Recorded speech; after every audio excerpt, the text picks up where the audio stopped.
ഈ സെക്രട്ടേറിയറ്റിന്റെ മുന്നിൽ, ഈ ഭരണസിരാ കേന്ദ്രത്തിന്റെ മുന്നിൽ നിന്നുകൊണ്ട് ആവേശപൂർവ്വം സമരം ചെയ്യുന്ന എന്റെ സഹോദരിമാർക്കുള്ള വാക്കാണ്.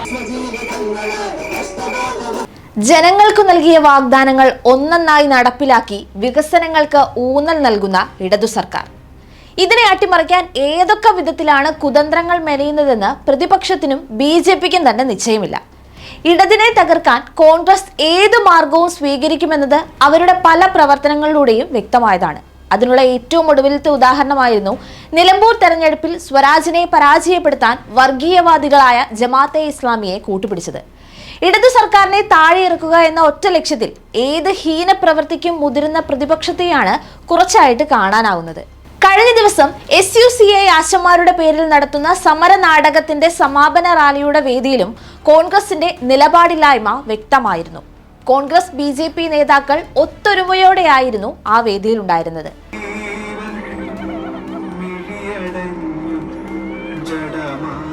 പ്രതിപക്ഷ നേതാവ് VD സതീശൻ റാലി ഉദ്ഘാടനം ചെയ്തപ്പോൾ BJP തിരുവനന്തപുരം ജില്ലാ പ്രസിഡന്റ് VV രാജേഷ് ഒപ്പത്തിനൊപ്പം വേദിയിലുണ്ടായിരുന്നു.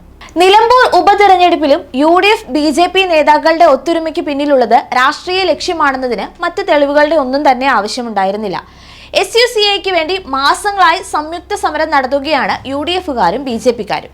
ഈ മാസം 18-ന് സെക്രട്ടേറിയറ്റിന് മുന്നിലെ വേദിയിൽ DCC president Palode Ravi, KS Sabarinathan, Mathew Kuzhalnadan, Shibu baby John, Bindu Krishna, Shanimol Usman എന്നിവരും ഉണ്ടായിരുന്നു. ഇവർക്കിടയിൽ VV രാജേഷും. മാത്രമല്ല, UDF സർക്കാർ അധികാരത്തിൽ വന്നാൽ ആദ്യ മന്ത്രിസഭയിൽ തന്നെ ആശമാരുടെ വേതനം വർദ്ധിപ്പിക്കുമെന്നും സതീശന്റെ വാഗ്ദാനമുണ്ടായിരുന്നു. ഈ ക്രൂരമായ ഭരണകൂടത്തെ കേരളത്തിലെ ജനങ്ങൾ താഴെയിറക്കും. അന്ന് ഐക്യജനാധിപത്യ മുന്നണി 100% സീറ്റുമായി അധികാരത്തിൽ വരുമ്പോൾ ഞാൻ നിങ്ങൾക്കൊരു വാക്ക് നൽകുന്നു.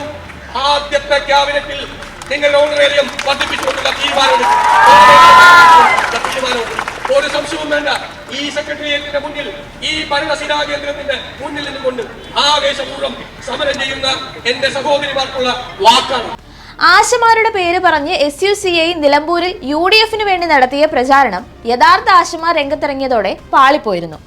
ആദ്യഘട്ടത്തിൽ തെറ്റിദ്ധരിച്ച് സമരത്തിനെത്തിയ ആശമാർ SUCIയുടെയും പിന്തുണ പ്രഖ്യാപിച്ച കോൺഗ്രസ് BJP നേതാക്കളുടെയും രാഷ്ട്രീയ താല്പര്യം വ്യക്തമായതോടെ സമരം ഉപേക്ഷിക്കുകയായിരുന്നു.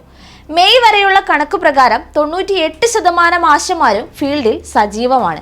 മാത്രമല്ല 86.17% പേർ മെയിൽ 10,000 മുതൽ 13,000 രൂപ വരെ ഓണറേറിയം വാങ്ങിയിട്ടുമുണ്ട്. 6.81% പേർ 13,000 മുതൽ 14,000 രൂപ വരെയും 3.94% പേർ 14,000-ന് മുകളിലും ഓണറേറിയം വാങ്ങിയിരിക്കുന്നവരാണ്. കണക്കുകൾ പുറത്തു വന്നതോടെ വലിയൊരു നുണക്കൊട്ടാരമാണ് തകർന്നു വീണത്. BJP കോൺഗ്രസ് തമ്മിൽ ഇങ്ങനൊരു കൂടിച്ചേരലിന് പിന്നിലെ ഉദ്ദേശം മറ്റൊന്നുമല്ല. ഉപതെരഞ്ഞെടുപ്പിന് തലേന്നു കൂടി സർക്കാരിനെതിരെ പ്രതിഷേധം ഉന്നയിച്ച് നിലമ്പൂരിൽ വോട്ട് പിടിക്കാമെന്ന കുതന്ത്രത്തിന്റെ ഒരു ഭാഗം മാത്രമായിരുന്നു അത്. തെരഞ്ഞെടുപ്പ് പ്രഖ്യാപിച്ചതു മുതൽ കോൺഗ്രസ് അടിച്ചിറക്കിയ നുണക്കോട്ടകൾ ഓരോന്നും മീതയ്ക്ക് മീതെ തകർന്നടിഞ്ഞിട്ടുമുണ്ട്. എന്തിനാണ് ഈ കള്ളങ്ങൾ?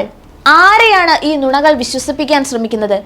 സർക്കാരിന്റെ വികസനങ്ങളും കരുതലും കൈത്താങ്ങും അനുഭവിക്കുന്ന ജനങ്ങൾക്കറിയാം സത്യമേത് ശരിയേതെന്ന്. നിലമ്പൂരിൽ ഇതിനുള്ള ഉത്തരം വ്യക്തമാവുക തന്നെ ചെയ്യും.